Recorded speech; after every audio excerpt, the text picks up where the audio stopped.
Okay, good evening, beta. Hello. Evening, sir. Good evening. Okay, chalo.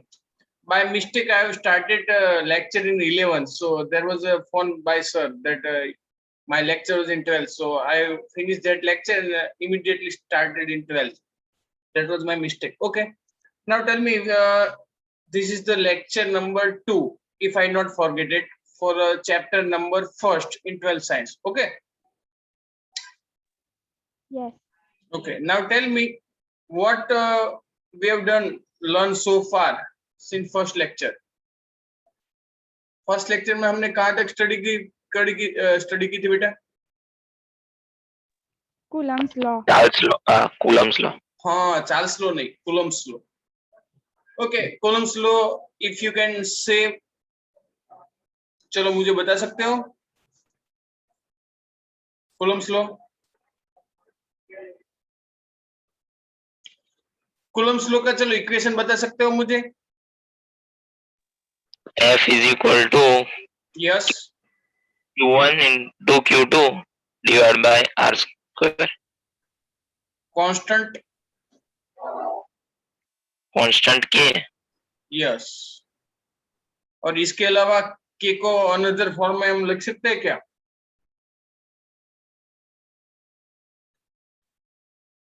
के को another form में भी लिख सकते थे, इफ यू रिमेम्बर. Yes. क्या था बेटा? 1/4 pi epsilon something. Epsilon not या फिर एप्सिलॉन 0, है ना? Yes. ये से लिख सकते हो. Okay, but see the force is a vector physical quantity, it is not a scalar. Now you have remember the standard 11th, vector and scalar. What is the main difference between vector and scalar? The main difference between the vector and scalar physical quantity is that in vector physical quantity you have to need a direction plus value. In vector physical quantity we have needed first its value and second its direction. Then that type of physical quantity is known as vector physical quantity. And second one, scalar physical quantity. Scalar physical quantity means we have needed only values, we have not needed to any direction. Just example, suppose I am given one example. You have to find out a force. Then force is the vector physical quantity, so you have to give value as well as direction. But if you want to calculate a work, then work is a scalar physical quantity, you only needed value, you don't need any direction. Okay, suppose I am saying that I have applied force 100 newton, but 100 newton force in which direction? Upwards, left, right, या फिर any angle direction में we have to denote it first, हमें बताना पड़ेगा. लेकिन मैंने बताया चलो वर्क किया, मैंने 200 300 जूल का वर्क किया, तो मुझे वैसा बोलना जरूरी नहीं कि चलो मैंने कौन सी डायरेक्शन में वर्क किया. Work means once. This is only worst example मैंने दिया है. देखो ये तो कई सारी फिजिकल क्वांटिटी है, लेकिन मैंने एक से एग्जांपल दिया. ठीक है. So Coulomb's law we have last time studied, but that Coulomb's law we have given in only form scalar form, vector form में नहीं लिखा था. चलो तो आज फिर हम देखेंगे वेक्टर फॉर्म में Coulomb's law. So first of all that let's share a wide screen with you. Okay, whiteboard is there. Perhaps I think you are visible to that whiteboard. Am I right? आप देख सकते हो white board? Yes, sir. Okay, चलो. If you have any counter question or any question, ask me immediately. ठीक है. वैसा मत सोचना कि चलो सर क्या सोचेंगे मेरे बारे में, पूछा जाए ना पूछा जाए. कोई भी बेसिक क्वेश्चन हो तो भी पूछ लो. The previous time we have studied Coulomb's law.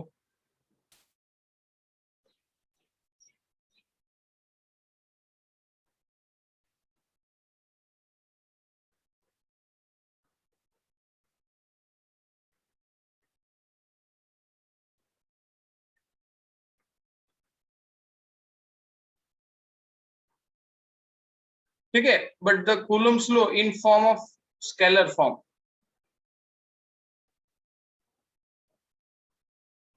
तो स्केलर फॉर्म में क्या था, F is equal to K Q1 Q2 divide by R square, yes or no?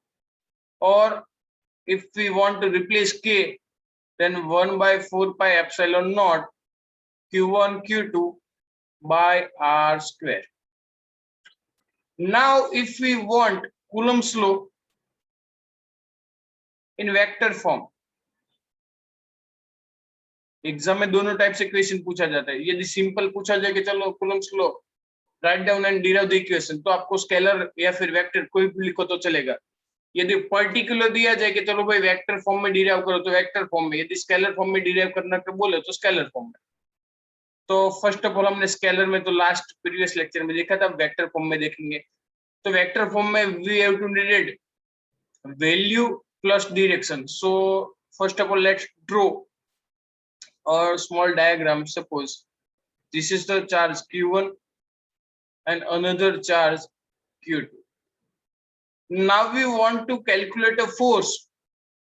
Now we want to calculate a force on charge Q2, on charge Q2 due to Q1. फिर से बोल रहा हूं बेटा, now we want to calculate a force on Q2 due to बोलो साथ में बोलते जाएगा Q1. Q1. Similarly, force on Q1 due to Q1. Sorry, Q2. चलो clear? Yes. चलो force on Q1 due to Q2. So we have to draw one vector. So we have like this, a vector form is there, and this is denoted by F12. इसको क्या बोला जाएगा, force on Q1 due to Q2. चलो clear? Yes. Okay. One more thing, you can also write like this, Q1 and Q2 charge is there, but we change its direction. Now चलो इसको क्या बोलेंगे, अब आप लोग बताओ। F21.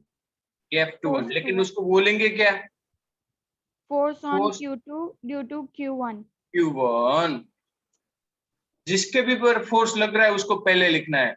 देखो पहले 1 पे फोर्स लग रहा है तो आप पहले उसको 1 को लिखो। So force on 1 due to Q2। Second में देखो force on 2 due to Q1। चलो क्लियर, यस और नो? ओके, अब देखो आप कोई रेफरेंस पॉइंट से कैलकुलेट करना चाहते हो।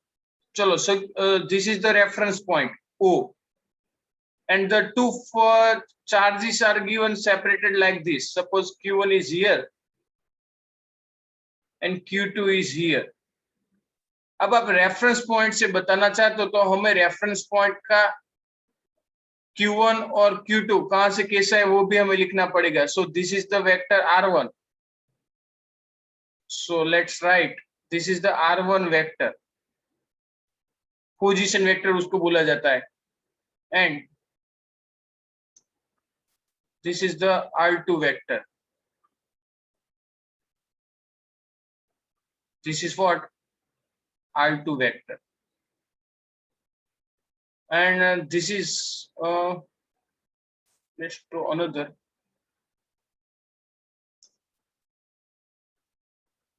Like this. चलो इस वेक्टर को क्या नाम देंगे बताओ। वेक्टर की आप एरो की डिजाइन से आपको पता चल जाएगा, उसके हेड और टेल कहाँ है उनसे आपको पता चल जाएगा। चलो बताओ मुझे, इस वेक्टर को क्या नाम देंगे?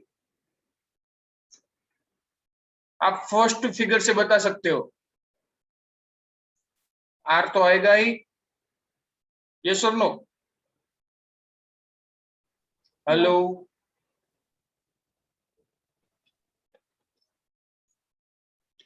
हेलो, सुन रहे हो हाँ कि सर। नहीं? यस। चलो क्या लिखोगे? Q1 में F12। R21 लिखेंगे तो उसका मीनिंग ये होगा कि R2 minus R1 vector production है ना, वेक्टर एडिशन प्रोडक्शन, ये सब आपने 11th में पढ़ा होगा if you remember. If you have two vectors, suppose vector A is there and suppose vector B is there, तो रिजल्टेंट वेक्टर के लिए आप क्या करते थे? तो यहाँ से यहाँ वेक्टर ड्रॉ करते थे. यस और नो? यस। या फिर आप ऐसे भी ड्रॉ करते थे, एक अनदर वेक्टर इतने इसके जितना, एक वेक्टर यहाँ, एक वेक्टर यहाँ, और यहाँ से यहाँ, तब पैरेलल एडिशन से आप कैलकुलेट कर सकते थे. या फिर वेक्टर ए यहाँ पे, वेक्टर बी यहाँ है, इसको आपको सॉल्व करना है तो आपको क्या करना होगा? A vector is it is, B vector का टेल हियर और head is here, not like this, और रिजल्टेंट आपको यहाँ मिलता था. क्लियर है? Yes. ओके, तो फिर यहाँ पे देखो, R1 vector is like this, R2 vector is there, तो आपको R1 R2, तो आप इस वेक्टर को यहाँ पे रखो और फिर ड्रॉ करो, तो ऑपोजिट डायरेक्शन तो R2 माइनस R1. यदि मैंने डायरेक्शन चेंज कर दी होती तो इस तरह हो जाता. ये सिर्फ आपको ख्याल रखने के लिए, ठीक है, basic concept for a vector form. और देखो, ड्यू टू Q2 फोर्स की डायरेक्शन, यदि मैं फोर्स दिखा दूं तो इस डायरेक्शन में जाएगा, और इस फोर्स को मैं क्या नाम दूंगा? F12. यस और नो? यदि मैं Yes. इस डायरेक्शन में कैलकुलेट करूं तो इसको मैं क्या नाम दूंगा? F21. F21. चलो क्लियर है ये सब कुछ? यहां तक कोई डाउट हो तो बेटा पूछ लो. यस, नो, कुछ भी? No. No. Now suppose condition कि Q1 into Q2 is greater than 0, यानी कि दिस टाइप ऑफ फोर्स, यानी कि Q1 Q2 का मल्टीप्लीकेशन ग्रेटर देन 0 हो रहा है, तो ये अट्रैक्शन होगा या फिर रिपल्जन होगा?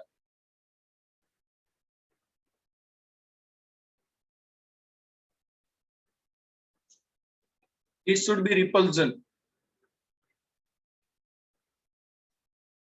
यानी कि 0 से Q1 Q2 की वैल्यू मल्टीप्लीकेशन करो. सपोज Q1 की वैल्यू आप ले लो 3 कूलम और Q2 की वैल्यू ले लो 5 कूलम, तो देखो दोनों पॉजिटिव है कि नहीं? Yes Yes. और नो? Yes.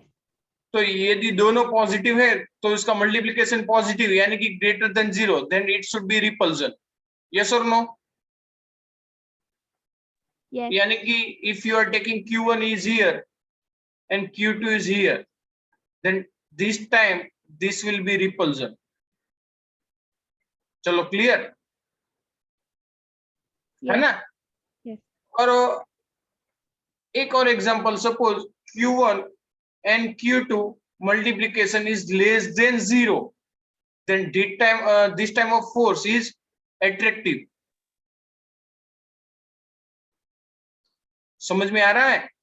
इसके लिए एग्जांपल दे दूं. चलो suppose Q1 is equal to 3 coulomb फिर से, and Q2 is equal to let's say minus 5 coulomb, so resultant is minus 15 coulomb. yes or no?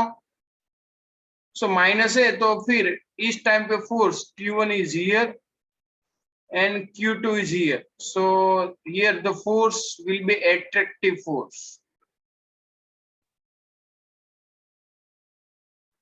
चलो क्लियर ना बेटा? ये अट्रैक्शन हो गया एक तरफ, एक दूसरे की तरफ. देखो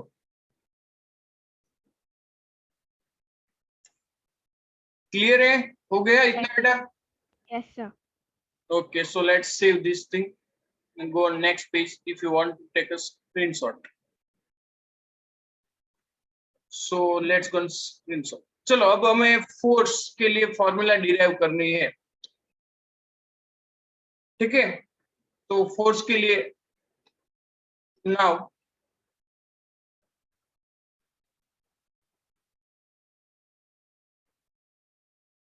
if we want to calculate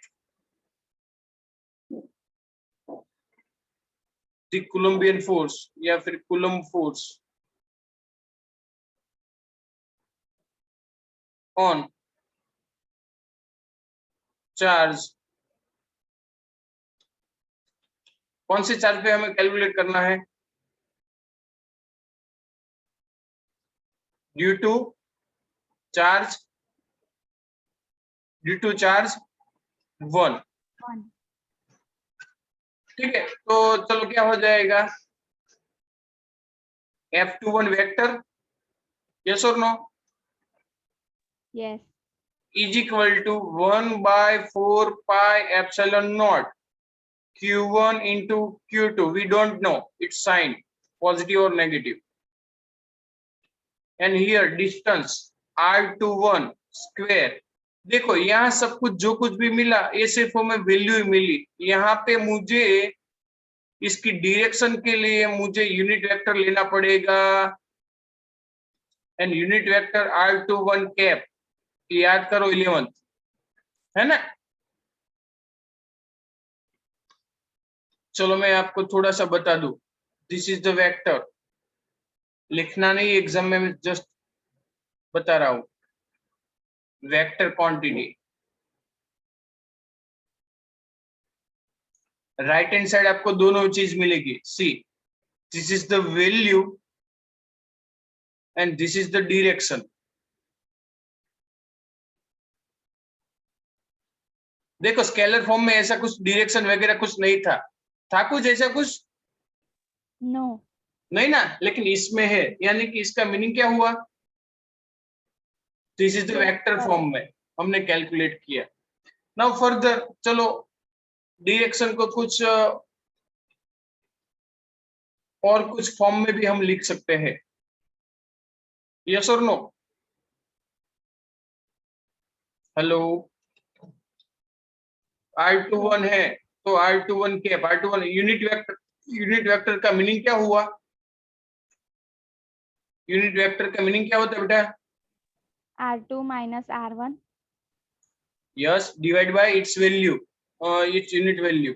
देखो R21 है, आप यदि ऐसा लिखो, चलो n कैप, तो n कैप का मीनिंग क्या होता है, n vector divide by it's value, mood में लिखते थे, है ना। Yes.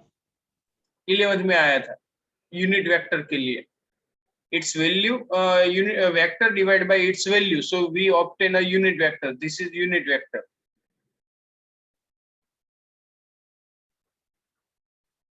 n के लिए तो हमारे पास R21 है, तो R21 के लिए भी हम कर सकते हैं ऐसा कुछ Yes. कि नहीं, कर सकते. क्या होगा बताओ, R21 cap R2 means minus R1 divide by R2 R2 minus R1, this is vector, ठीक है, and divide by its value, so R2 minus R1 taking in a mode, ठीक है, ऐसे भी हम लिख सकते हैं। चलो पता चला, Yes. आप रिप्लेस कर सकते हो यहाँ पे if you want. Similarly force, Coulomb force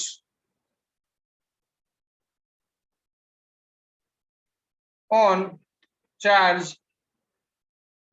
first due to charge 1, कैसे कैलकुलेट करेंगे, F12 वेक्टर,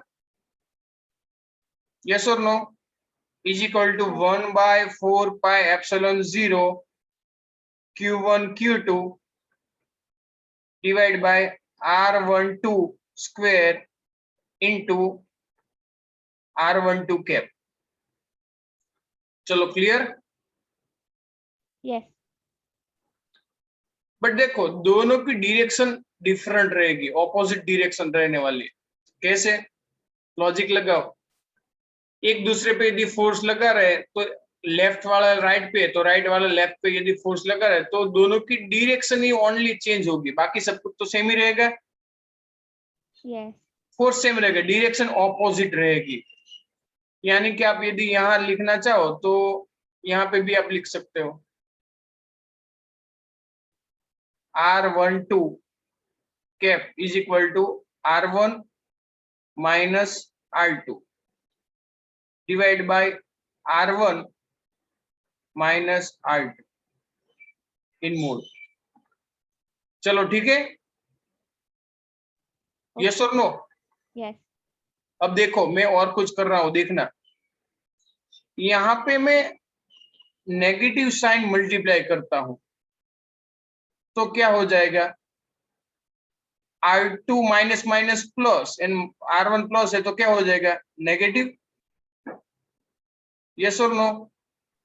yes, और ये मोड में तो सेम ही रहेगा, वैल्यू से तो फिर आप R2 माइनस R1 लिखो या फिर R1 माइनस R2 लिखो तो मोड तो सेम ही रहेगा ना। यस और नो? yes, डिवाइड में तो देखो राइट हैंड साइड देखो R2 minus R1, R2 minus R1 ये क्या है बेटा, R12 R21। यस और no? yes, yes.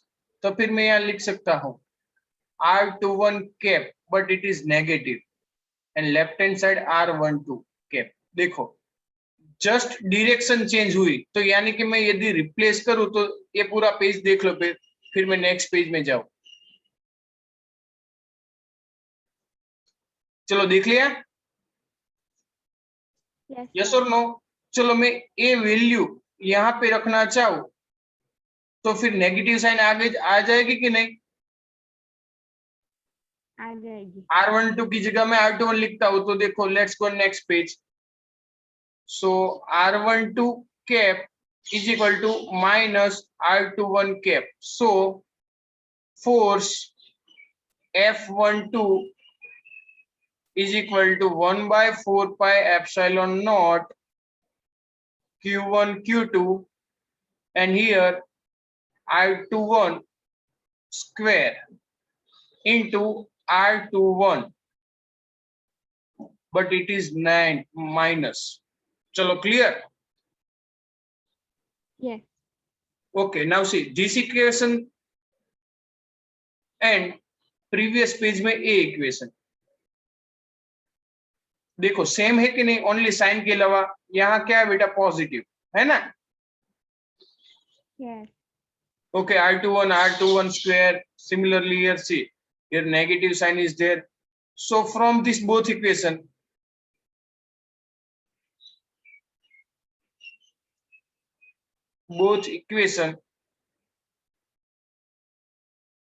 we can say हम क्या बता सकते हैं कि F21 is equal to similarly F12 but in opposite direction.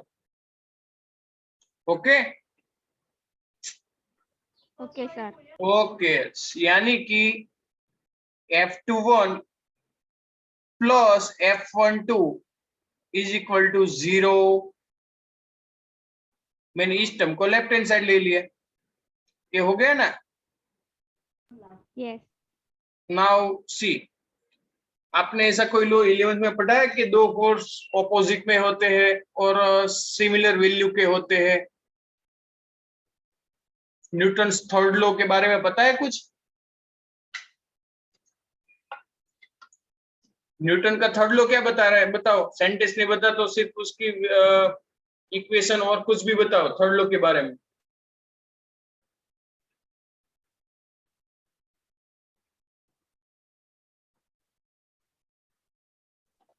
Action and reaction are same but in different direction. Yes, देखो हो गया ना, action and reaction are always same. देखो यहाँ हुआ एक्शन और reaction, reaction means opposite direction में भी फोर्स लगना, यहाँ पे हम फोर्स कैलकुलेट कर रहे हैं ना same, only direction are different. So see यानी कि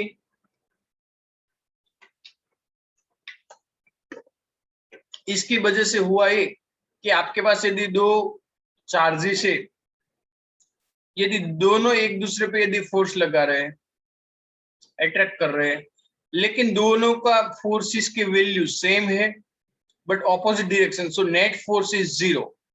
यस और no? Net force is zero. The resultant both charges will be remaining constant. Okay? Okay, sir. Logic clear हो गया? न्यूटन थर्ड लॉ भी हमने इसी तरह हमने देख लिया. याद रहेगा इतना कि नहीं? Hello. Yes, sir. Okay, screenshot लेना हो तो ले लीजिए.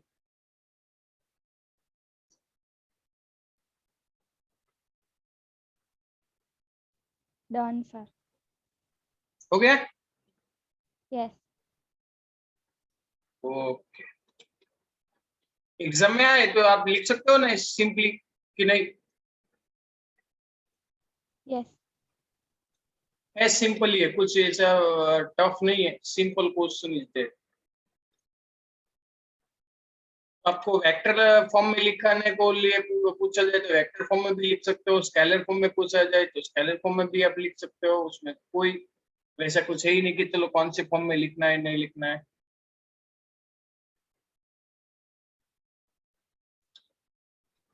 सर नेगेटिव साइन वाला एग्जाम में आता है?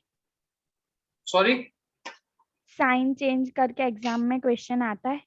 नहीं, साइन चेंज करके नहीं आता. तो सिमिलरली इस क्वेश्चन में डायरेक्टली ही थ्योरी आती है, इनमें कोई चेंज नहीं होता है कि चलो उसका चेंज करो. सिंपली कूलम्स लॉ इन वेक्टर फॉर्म या फिर कूलम्स लॉ इन स्केलर फॉर्म. स्केलर फॉर्म में हमने प्रीवियस लेक्चर में किया था, वेक्टर फॉर्म में हमने इस फॉर्म में किया. वेक्टर फॉर्म में लास्ट जिन में अब तक मैंने जितना डिराइव किया उतना ही लिखना है और कुछ लिखना नहीं. Okay, sir. Okay. Okay. Okay, now see हम इसके रिलेटेड कुछ एग्जांपल वगैरह कुछ हो तो हम देखते हैं टेक्स्ट बुक में.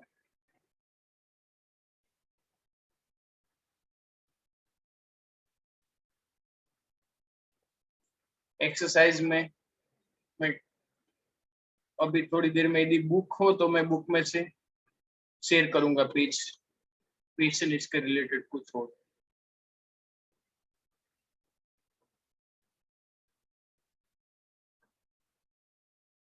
Okay, so let's I share a book with you.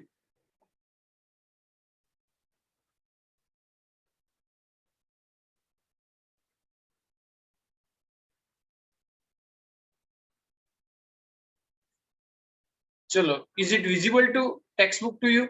Exercise मैंने. Yes, sir.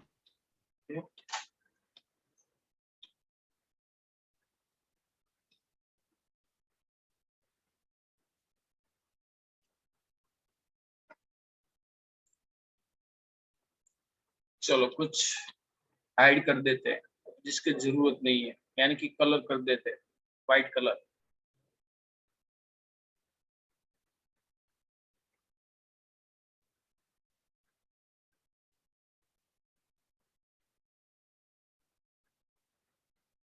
चलो ठीक है. Only remaining question is visible to you. It is good. चलेगा ना क्वेश्चन, ताकि मुझे क्वेश्चन लिखना ना पड़े. See, first question for exercise: what is the force between two small charge spheres having charges of 2 into 10 raised to minus 7 coulomb and 3 into 10 raised to minus 7 coulomb placed 30 centimeter apart in air? चलो, what is given? Q1 कितना है? Q1 बेटा, hello, 2 into आवाज आ 10 रही है? to minus 7 coulomb. Yes, Q1. And Q2 3 into 10 raised to minus 7 coulomb. And distance, let's say R is 30 centimeter, but converted we have to into meter, so 30 into 10 raised to minus 2 meter. Okay, In exam, always remember you have to if you want to solve a sum, then you have to all the units in same. वैसा नहीं कि CGS में रखो, MKS में रखो, पूरा का पूरा SI में ही कन्वर्ट कर दो, वरना मैं हर साल बोर्ड के पेपर्स चेक करने जा रहा हूँ तो एवरी ईयर मैं ज्यादातर देखता हूँ कि स्टूडेंट सम तो पूरा का पूरा सॉल्व करते हैं, लेकिन मेन मिस्टेक वही करते कि यूनिट्स चेंज नहीं करते, तो फिर आंसर में भी प्रॉपरली आंसर नहीं मिलता, कुछ पावर भी क्वेश्चन का जो पावर आंसर में होता है वो प्रॉपरली नहीं मिलता. Now see Coulomb force FC, let's say FC, that is Coulomb force. FC is equal to K Q1 Q2 by R square. चलो K की वैल्यू कितनी है? 9 into 10⁹ remember this. Q1 2 into 10⁻⁻⁷, Q2 3 into 10⁻⁻⁷, divided by R square. So 30 into 10⁻⁻² उसका square, 30 into 30 यानी कि 900 into 10⁻⁻4. चलो clear? Yes, sir. Okay. So FC is equal to how much? Do calculation. 10⁻⁻² बचेगा, 9 get cancel out, 2 3 जा 6. चलो calculator होगा ही आपके पास. 9 10⁻², 10⁻², so 10⁻11, 11 में से 10 into 10⁻³ -3. यूनिट क्या रहेगा बेटा? न्यूटन. यस और नो? यस और नो? अब see both charges are like charges, so like charges के लिए ये फोर्स कैसा रहेगा? Repulsive force. यस और नो?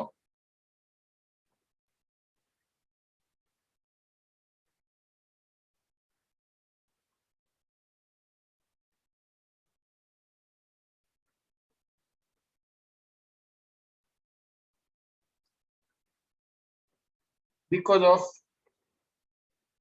लाइक, यानी कि बोथ आर सेम चार्ज.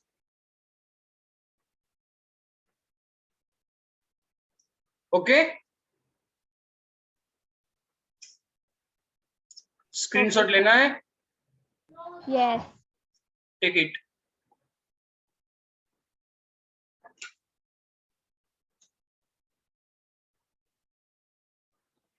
ऐसा भी पूछा जाए कि चलो भाई ये रिपल्सिव रहेगा या फिर अट्रैक्टिव रहेगा, आप यदि इसमें पूछा नहीं है लेकिन हम लिखेंगे तो जो चेकर्स होगा उसको आप इम्प्रेस कर पाओगे. चलो इसने इतना ज्यादा लिखा कि फोर्स रिपल्सिव टाइप्स का होता है.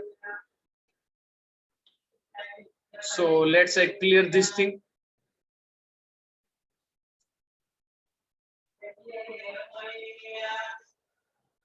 चलो सेकंड सॉल्व करेंगे. Yes.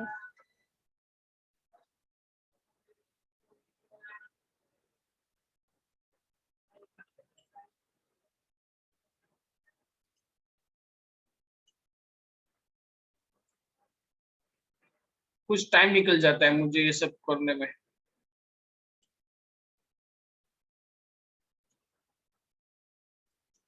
फिर व्हाइट स्क्रीन बनती है. हो गई ना व्हाइट स्क्रीन? Yes. क्योंकि उसमें टाइम ज्यादातर बिगड़ता नहीं हमारा, लिखना ही है डायरेक्टली इसलिए. चलो exercise number 1.2. The electrostatic force, यानी या फिर कोलंबियन फोर्स भी बोल सकते हो, या फिर कोलंबियन फोर्स ये भी बोल सकते हो आप. On a small sphere of charge 0.4 microcoulomb due to another small sphere on charge minus 0.8 microcoulomb in air is 0.2 Newton. चलो force is given, Coulombian force FC is given 0.2 Newton, and on both the sphere charges is given. Q1 is 0.4 micro यानी कि 10⁻⁻⁶ coulomb is there, and Q2 is -0.8 micro यानी कि 10⁻⁻⁶ coulomb. Convert करते ही जाना, exam में कई बार nano coulomb भी हो सकता है। So what is the first thing, पहले क्या पूछा गया है देखो, what is the distance between the two spheres. इसमें डिस्टेंस हमें फाइंड करना है, तो फिर से FC is equal to K Q1 Q2 by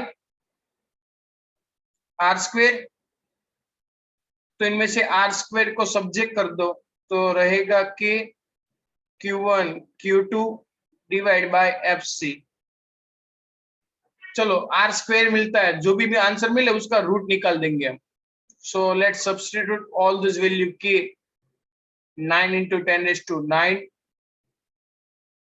multiply by Q1, कितना है Q1? 0.4 into 10⁻⁻⁶। What is Q2? Minus, so minus sign आगे ले लेते हैं, minus is here. 0.8 into 10⁻⁻⁶ divide by 4, FC 0.2। चलो 0.2 टू जा 0.4, सो 9 टू जा 18, 18 into 8 कितना हो रहा है देखो,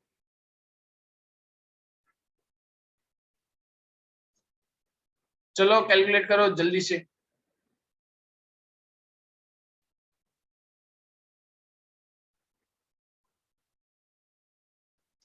पावर कितना हो रहा है फाइनली, R स्क्वायर कितना मिलता है देखो,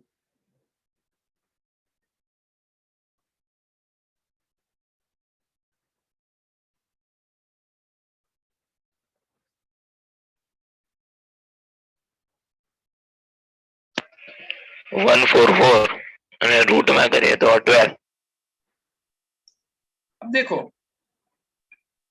अब देखना, this is the attractive force, yes और नो?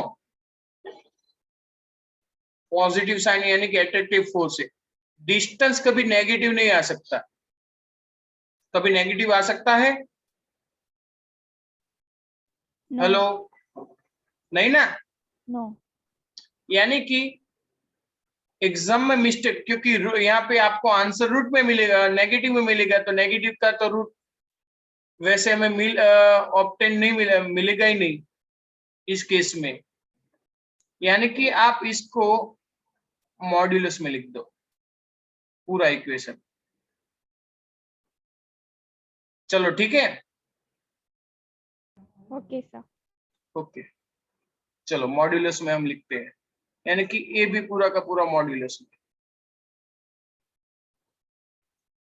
यानी कि अब जो यहाँ पे हमें मिलेगा वो पॉजिटिव ही मिलेगा। R square is equal to क्या मिला, चलो बताओ।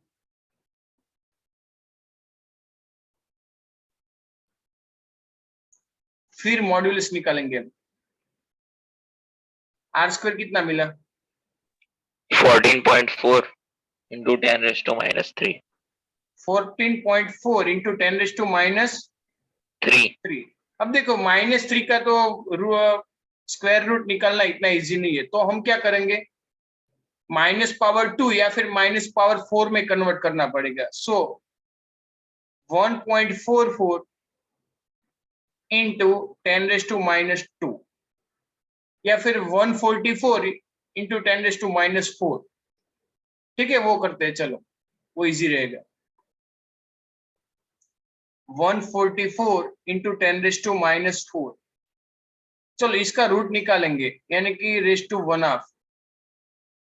144 यानी कि 12, यस और नो? हेलो, यानी कि 12 10⁻⁻4 का यानी कि 10⁻⁻2, सो इंटू 10⁻⁻2 आंसर मिला metre. So R is equal to 12 centimetre.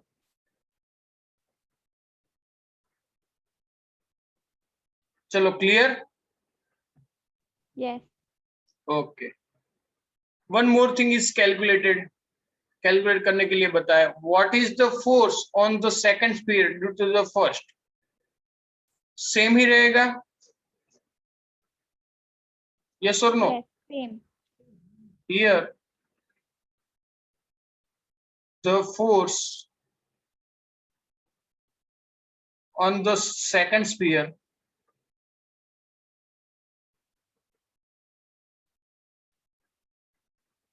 due to the first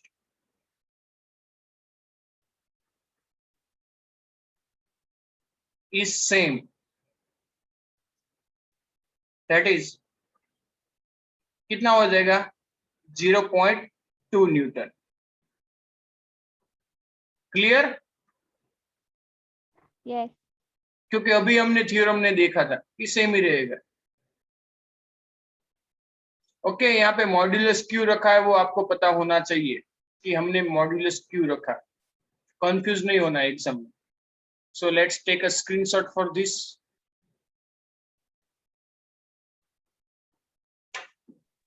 Done, sir. Done? Yes. So let's rub this.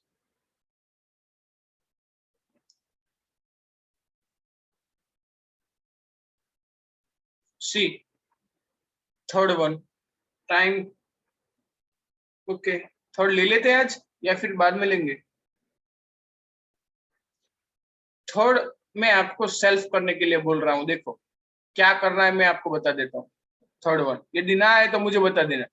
Check the ratio k² by G M E M P, यानी कि k हमें पता है constant, E charge, G gravitational constant, M E N M P mass of electron, mass of proton is dimensionless, यानी कि सारी की सारी जो k की डायमेंशन फॉर्मूला लिखनी है, E की लिखनी है, G की लिखनी है, सारी की सारी डायमेंशन फॉर्मूला और k² by G M E M P उसका रेशियो लेना। तो डायमेंशनलेस मिल रहा है कि नहीं वो चेक करना है, ठीक है?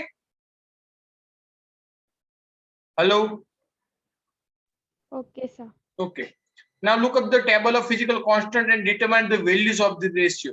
अब सारी की सारी वैल्यू तो आपको पता है, k की वैल्यू कितनी है 9 into 10 raised to 9, E 1.6 into 10 raised to minus 19, G 6.67 into 10 raised to minus 11, mass of electron 9.1 into 10 raised to minus 31, mass of proton 1.6 into 10 raised to 1.66 into 10 raised to minus 26 kilogram. And what does the ratio signify, वो ratio क्या बता रहे हैं, वो ये 3 answer हमें find करना है, ठीक है? फाइंड करके लाओगे बेटा, यस और नो? Yes. ओके, कुछ डाउट हो तो बता दो बेटा, इनमें कुछ डाउट है बेटा? थर्ड में करना, फिर मैं लास्ट टाइम में आपको पूछूंगा तो स्क्रीनशॉट करके आप मुझे दिखाना वीडियो ऑन करके। Okay, Okay, sir. So let's stop sharing here and have a nice day, bye bye. Bye, sir.